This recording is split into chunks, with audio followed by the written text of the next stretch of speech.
Ladies and gentlemen, boys and girls, dudes and dudettes, the sexy and the not so sexy, big children and little, I am the novelist, author, poet, Lamont Anthony Wright, aka Graffiti Bleu. I've got a story to tell you to add to the Adventures of a Naive Poet legacy. Did some pretty cool interviews, so I'm gonna be going backwards and forward, telling you guys stories and giving you guys interviews with some of my favorite underground artists. You know, these guys are underground. I'm not really trying to hit you with the clickbait. So I'm just gonna be like, I'm talking to this guy, talking to that guy, talking to this woman, talking to this, whatever it goes, however it goes. But let's get you in this, let's get this story. I have not publicly told this story. This is my Talib Qweli story. Junkie on the track.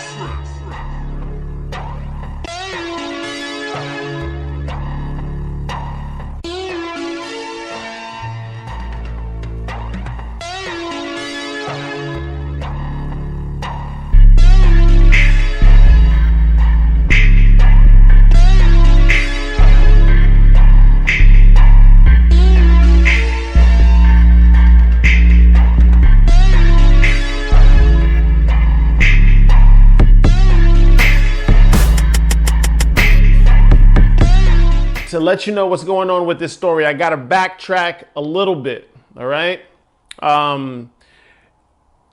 Did a lot of hip hop music and rapping with my partners in New York. Most who know me know that. I moved from New York in 1996, quit rapping, went to college. I'm 26, boom, okay, fine. After I graduate college, I was so bottled up that I wanted to rap. I got into a lot of spoken word and poetry and this and this and that.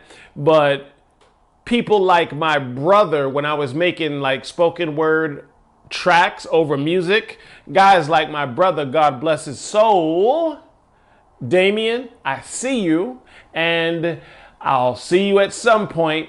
I have no doubt about that. But guys like my brother Damien was like, Serge, you know you want to rap. Serge, for those who don't know, is my nickname back from New York days. I have family members that still call me Serge. They ain't never called me Lamont or Graffiti or anything like that. Anyway, I'll explain Serge on another day. So he was right when I asked my brother why I should rap, because I was in my romance novel bag. My brother was just like, rap because you can. And my brother was the type, he never really spoke a whole lot. So when he did speak at that point in time, it really resonated with me. And who knows you like your brother? He knew I wanted to rap. So I start rapping again. And I'm glad I did, because I had a lot of rust on me from not rapping since '96. So I'm slowly getting back into my freestyle bag and whatever. And you figure by the time I fell under management, I'm about 2/3 of where I want to be. Kind of rusty, not in the pocket, but getting back to true to form, okay? So I believe the year is 2000 and, I don't know, this might be 2008, 9, 10, no, this is later than that. Maybe this is even 2012. Kind of where I want to be, but my books independently are doing fairly well, okay? So good, in fact, a fella by the name of Ernie took notice through a mutual friend that I have named Karen Wright. So Karen is one of these kind of hustler power chicks. I believe she is a Washington lobbyist. And she saw my hustle game and saw what the books were doing. And she was just like, I'm a Washington lobbyist. What does that mean? She said, it's my job for a living. I know how to find money. And it looks like graffiti, she would call me. It seems like you need representation. I could find you the finance. Okay. I'm just like, sure. And Karen and I had an interesting friendship. And for some reason, we just click like that. Okay, fine. So she introduces me to Ernie. Ernie Doza had a management company group called Ragtime Entertainment. All right. So Ernie is pretty accomplished. Ernie was also the manager for a lot of people we know. Case in point, he managed the Diggable Planets. You know, I'm cool like that. Slick like that, jazz like that, I'm cool. So I'm like, this is interesting. So I'm still not true to form hip hop wise. I'm really in my romance bag and I'm really in my poetry bag. And I'm, I'm about 2/3 of the way there. So problem. Ernie is like, look, what I'm trying to do is I am trying to break into the literary market, and I'm wanting to break into movies, and I need writers like you. I'm like, cool. He said, the issue is that my connections are in the music industry, and I'm trying to translate my success from the music industry to the film industry. That's, I guess, where I come in. But I had not had name recognition. Got a little bit more name recognition, but I certainly did not have it then. I was just starting to make a name or whatever. Okay? So how do we do that? He's like, I need to introduce you to my music connects so that we can leapfrog you. I need to get you seen. I'm like, huh. This guy won a Grammy with Diggable Planets. Yes, it has been a minute since that happened, but this sounded reasonable to me, especially when I started getting introduced to his circle. Okay, one of the people in his circle was Maya DiGiorgio. Okay, very freaking cool. They read all of my novels at that point. I've written 7 books at this point, but back then I was on book 3, and Maya was just like, hey, I read this guy's books. He's the freaking guy. I like him. They're very visual, so Ernie had me start writing screenplays, and we was working on this, and he was looking to try to get finance. So we used to drive around in this Mercedes he had, and we would be looking for the money. Very exciting time in my life. I have been shoulder to shoulder with some pretty important people, some pretty cool people, and I was really never a clout chaser by definition in my humble little career or whatever, but it felt good to be in these circles. I am not going to lie. You know what I'm saying? I was in circles before, but it was from the outside looking in, trying to battle, trying to work my way up, but it was good to be kind of in the house, right? Fine. So he's still trying to get me in the studio with Diggable Planets. So Diggable Planets, for all of you who don't know, can straight up rap.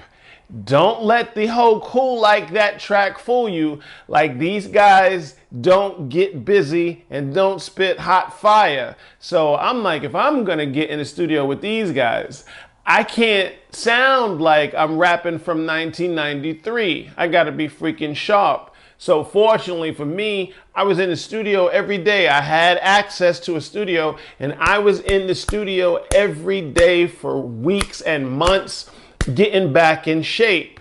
while I'm getting back in shape, while I'm almost freaking there, I get a call from Ernie. I'm like, what's good? Ernie is like, I'm sitting in my Mercedes with Talib Qweli. And Talib and I are smoking a blunt. And Talib is saying how he's telling me, Ernie's telling me this. And Talib is telling me how he is about to go on the Poets and Gods tour with Common Sense and a whole bunch of other cool cats. Ernie says to me, am trying to tell him about you, Mr. Graffiti, and I'm trying to get you to host the Poets and Gods tour with Talib Qweli and Common. Oh, word? I'm on the phone listening to this. Oh, word? Okay. In my mind, this is a great opportunity. Problem. Talib, I imagine he is on his cell phone at the time. Talib is just like, I like what Ernie played for me, he says, but I don't see enough of him. There's not a lot of visual anything of this man online. I had not really had a strong YouTube presence. This is the days before TikTok. I was all over freaking Twitter, but you know, I didn't have, I don't think I had 3 videos on YouTube. You know what I mean?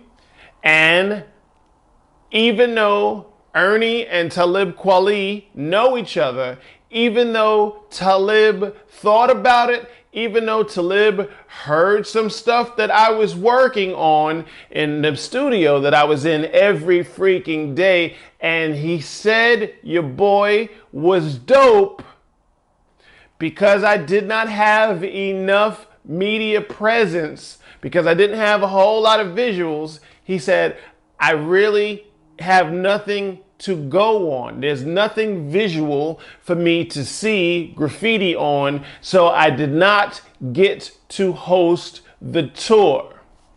I was enormously disappointed at this.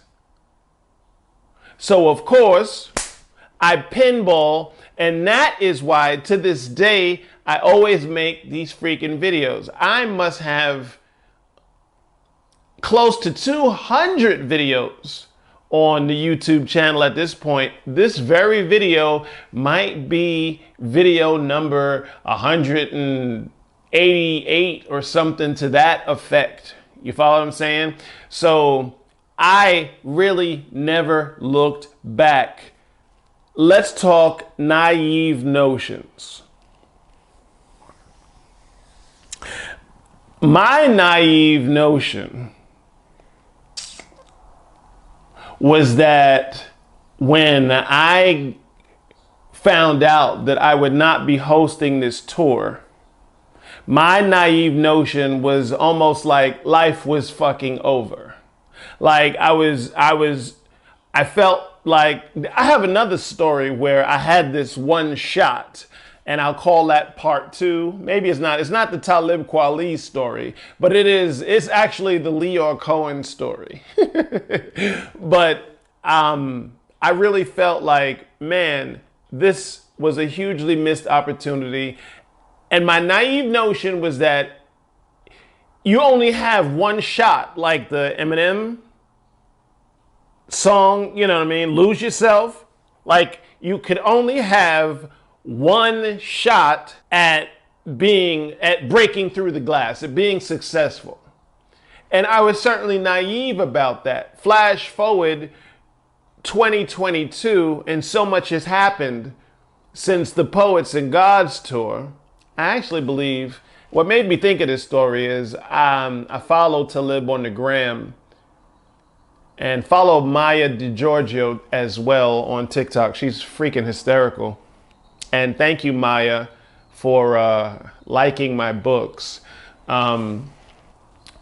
Yeah, but man, I was on. He's actually going on this tour recently.